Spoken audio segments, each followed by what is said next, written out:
After assigning the Levites their sacred calling in Numbers 3, Numbers 4 gives the detailed instructions for how each family would handle the holy things when Israel moved.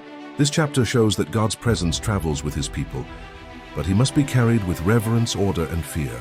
The Lord spoke to Moses and Aaron, "Take a census of the Kohathites from 30 to 50 years old, all who come to serve in the work at the tent of meeting.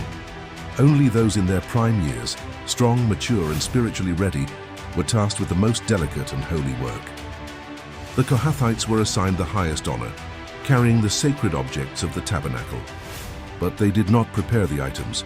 They carried them once they were covered and sanctified by the priests.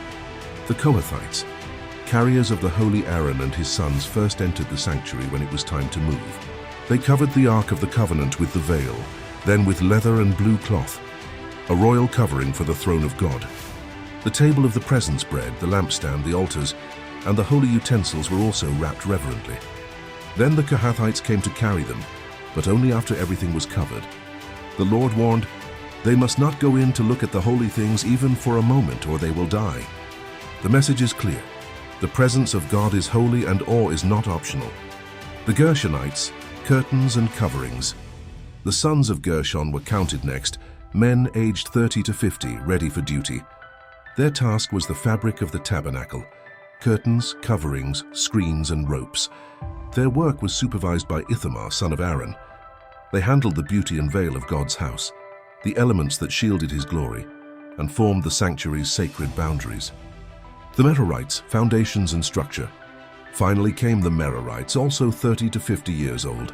They were responsible for the weight and structure, frames, bars, pillars, bases, pegs, and ropes. These men carried the solid bones of the sanctuary, the unseen strength that held everything in place. Their assignment was heavy, physical, and foundational, yet just as holy. A holy order. Each family had a calling, a station, and a burden designed by God. The Kohathites carried glory. The Gershonites carried beauty. The Merarites carried strength. Together they moved the dwelling place of God through the wilderness, piece by sacred piece. This chapter reminds us that God goes with his people, and his presence demands order, worship, and obedience. Not all serve the same way, not all tasks shine, but every role matters when God assigns it. This was not chaotic movement, it was worship on the move. And in Christ we see its fulfillment.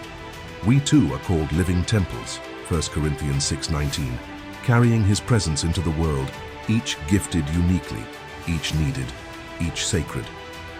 Numbers 4 reminds us, service to God is holy. The work may be heavy, hidden, or delicate, but every calling under his command is a privilege. Next comes Numbers 5, where God instructs Israel on purity within the camp, protecting the holiness of his dwelling among his people.